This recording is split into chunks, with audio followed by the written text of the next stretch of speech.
Hello दोस्तों, मैं हूं अमित और मैं आज आपके लिए फिर से एक दिल दहलाने वाली घटना लेकर आ चुका हूं। तो यह घटना हुई थी मेरे और मेरे दोस्त हिमांशु के साथ, जब मैंने 12th क्लास पास कर ली थी और मैं अपने घर से ट्रक चलाने के लिए निकल चुका था। तब मेरे साथ कुछ ऐसी घटनाएं हुई थी जिनके बारे में आपको इस वीडियो के माध्यम से पता चलेगा। तो चलते हैं वीडियो की तरफ। तो भाई, जब मैंने 12th क्लास पास की तो मेरे पापा जी को ट्रक चलाना आता था और उनके पास खुद का पर्सनल ट्रक था। तो उन्होंने मेरे को भी कहा कि बेटे तू भी एक ट्रक ले ले और चला ले। हमारी घर की स्थिति थोड़ी डाउन थी, इसलिए मैंने भी नया ट्रक ले लिया और उसे चलाने के लिए अपने बड़े ट्रांसपोर्ट पर लगा दिया। जब ट्रांसपोर्ट से हमने ऐसे तो बहुत बड़े बड़े रास्ते तय किए थे, पर ये रास्ता जो हम तय करने वाले थे ये सबसे बड़ा और सबसे ख़तरनाक रास्ता था। इस रास्ते में हमें जयपुर से भानगढ़ और भानगढ़ से दिल्ली जाना था। पर मेरे को पता था इस रास्ते में काफ़ी ऐसी घटनाएं हो चुकी हैं जिससे काफ़ी ट्रक वालों ने जान भी गंवा चुके हैं। जिस कारण मैंने अपने दोस्त हिमांशु से कहा कि भाई अपन दिन के टाइम निकलेंगे यहाँ से, अब अपन दोनों सो लेते हैं और थोड़ा विश्राम कर लेते हैं। पर मेरे दोस्त ने मेरे से कहा कि भाई ऐसा कुछ नहीं होगा, चलते हैं, रात को ही ट्रक कंपनी में लगा देंगे और सुबह तक सामान सारा उतर जाएगा और फिर अपन सुबह ही दिल्ली से जयपुर के लिए वापस रवाना हो जाएंगे दूसरा ट्रक भरवा कर।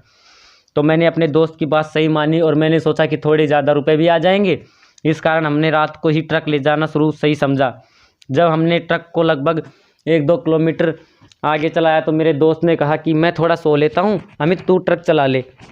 तो मैं ट्रक चलाने के लिए ड्राइवर सीट पर गया और मेरा दोस्त कंडक्टर सीट पर आकर सो गया। जब मैंने लगभग 10 किलोमीटर ही ट्रक चलाया था तो मेरे को थोड़ी थकान महसूस होने लगी, जिस कारण मैंने अपने दोस्त हिमांशु से कहा भाई मेरे को थोड़ी थकान महसूस हो रही है, इस कारण मैं थोड़ा लेट लेता हूँ और ट्रक को थोड़ा साइड में होटल पे लगा देते हैं और फिर चलेंगे 1-2 घंटे के बाद, मेरे को थोड़ी थकान हो रही है, कभी दुर्घटना न हो जाए, कोई ऐसी न हो। तो मेरे दोस्त ने कहा सही है भाई, ट्रक को कोई ढाबे पर लगा ले। तो वहाँ पर आसपास हमें कोई भी ढाबा दिखाई नहीं दिया और हम वहाँ से लगभग 5-6 किलोमीटर आगे और ही चले थे। इतने में मेरे को एक सुनसान ढाबा नज़र आया, जिस कारण मैंने गाड़ी को उस ढाबे पर ही लगा दिया और मैंने अपने दोस्त को कहा कि भाई चलकर यहाँ पर चाय पीते हैं और फिर दोनों भाई यहाँ से चल पड़ेंगे दिल्ली के लिए। मेरे दोस्त ने कहा यार मैं तो ट्रक में ही सोता हूँ, तू चाय यहीं पे मंगवा लेना। अपन मैंने ज़बरदस्ती की और मेरे दोस्त को नीचे उतार कर उसे खाट पर ले जाकर लेटा दिया। अपन मेरे दोस्त ने मेरे से कहा कि भाई मेरे को ये होटल कुछ अजीब लग रहा है, इस रास्ते से काफ़ी ट्रक गुजर रहे हैं पर कोई भी ट्रक इस होटल पर नहीं रुक रहा है, न तो कोई रुक रहा न कोई साइड देख रहा है, चलो अपन भी दूसरे होटल पर जाकर रुकेंगे। पर मैंने सोचा कि चलो चाय का ऑर्डर तो दे ही दिया है, पहले चाय पी ले और फिर यहाँ से निकल पड़ेंगे। इतने में मेरे दोस्त ने कहा कि भाई किसी ने मेरा अभी पैर पकड़ा। तो मैं कहता हूँ यार तेरे पीछे तो मैं बैठा हूँ, मेरा हाथ टिक गया होगा, जिस कारण मेरे दोस्त को कुछ ऐसा नहीं लगा और मेरा दोस्त वैसे ही वहीं पर लेटा रहा। थोड़ी देर बाद मेरी भी आंखों में नींद भर आई और मैं भी सोने के लिए दूसरी खाट पर लेट गया। मैं जब लेटा ही था इतने में मेरे को कुछ ऐसा चीज़ महसूस होती है जैसे कि कोई बंदे मेरे दोस्त को खींच रहे हो और मेरा दोस्त ज़ोरों ज़ोरों से चिल्लाकर मुझे अपनी साइड बोल रहा हो। मेरी आंख खुली तो मेरा दोस्त बिल्कुल गहरी निंद्रा में सोया हुआ था, पर हमारी चाय अब तक हमारे लिए वहाँ पर बनकर नहीं आई थी, जिसका ऑर्डर दिए हमें अब तक लगभग 2 घंटे हो चुके थे। जब मैंने ढाबे की साइड देखा तो वहाँ पर कुछ नहीं था, वहाँ पर सुनसान एक जंगल और जंगल के बीच में जैसे हम दोनों खड़े हों। तो मैंने अपने दोस्त को झटपट जगाया और हिमांशु से कहा कि भाई ये कौन सी जगह आ गई, अपन ने तो होटल पे ट्रक को लगाया था और न कोई चाय वाला हमारे पास चाय पिलाने के लिए आया। जब भी हम तुरंत खड़े हुए और ट्रक की साइड भगे। जब हम ट्रक की साइड भगे तो हमने गेट खोले और ट्रक को वहाँ से निकालने के लिए ट्रक को चालू कर दिया। पर मेरे दोस्त को कुछ ऐसी ही अजीबोगरीब परेशानियाँ हो रही थी शरीर में, जिस कारण मेरे दोस्त को काफ़ी तकलीफ़ हो रही थी और मेरे दोस्त ने कहा यार भाई मेरे को बहुत ज़्यादा दर्द हो रहा है सारे शरीर में, तो जल्दी से ट्रक को कहीं पर आगे ले ले।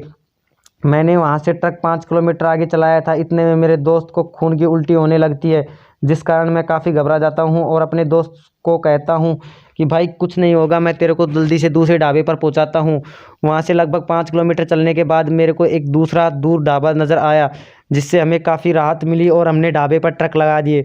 वहाँ पर भी काफ़ी ट्रक लगे हुए थे और काफ़ी ट्रक वाले भी विश्राम कर रहे थे। मैंने भी अपने दोस्त के साथ वहीं पर ट्रक लगा दिया और दोनों दोस्त हम बैठकर वहाँ पर चाय का ऑर्डर देकर चाय पीने लगे। हमने चाय पीकर ख़त्म ही की थी। इतने में मेरे दोस्त ने मुझसे कहा कि भाई वो घटना अपन इन लोगों से पूछते हैं कि पीछे कोई होटल था या नहीं। मेरे दोस्त को भी कुछ ऐसी घटनाओं के बारे में जानने के लिए काफ़ी उत्सुकता रहती थी, इसलिए उसने पड़ोस में खड़े ट्रक वालों से पूछना शुरू कर दिया। तो एक ट्रक वाले ने कहा कि भाई, मैंने रास्ते में एक ट्रक खड़ा हुआ तो देखा था, पर मेरे को कुछ ऐसा लगा कि वो चाहे कोई काम कर रहे हो, और मैंने इसलिए मेरे ट्रक को वहीं पर नहीं रोका।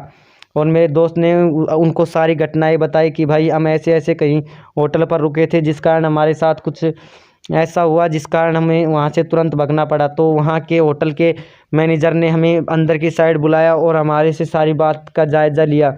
और फिर हमें मैनेजर ने हमें बताया कि उस रास्ते से कभी भी आओ तो पहला जो होटल मिलता है वहाँ पर कभी मत रुकना, क्योंकि उस होटल में ऐसी घटनाएं होती हैं जैसे कि अचानक होटल गायब हो जाता है या खड़ा हो जाता है। उस रास्ते में होटल के मैनेजर के भाई ने भी अपनी जान गंवा दी थी, जिस कारण होटल के मैनेजर ने हमें सारी बातों से पहले ही रूबरू करवा दिया और हमें बताया कि ऐसी घटनाएं हो सकती हैं, पर आप कभी भी ऐसा मत सोचना कि भूत प्रेत नहीं होते। भूत प्रेतों ने ही मेरे भाई की जान ली थी, जो उस रास्ते से ट्रक लेकर जा रहा था। और इसी कारण मैंने यहाँ पर होटल खोला, जिस कारण मैं सभी यात्रियों को यहाँ पर विश्राम कराता हूँ। मेरा इस पैसे से कोई मतलब नहीं, मैं तो सिर्फ अपने भाई की मौत के कातिल को ढूंढ रहा हूँ और अपने विश्राम के लिए इस होटल में काम करता हूँ। ऐसी ही सच्ची घटनाएं सुनने के लिए चैनल को लाइक एंड सब्सक्राइब जरूर कर लेना। आपका भाई आपके लिए रोज़ रोज़ नई नई घटनाएं लेकर आता रहता है। जय हिंद, जय भारत।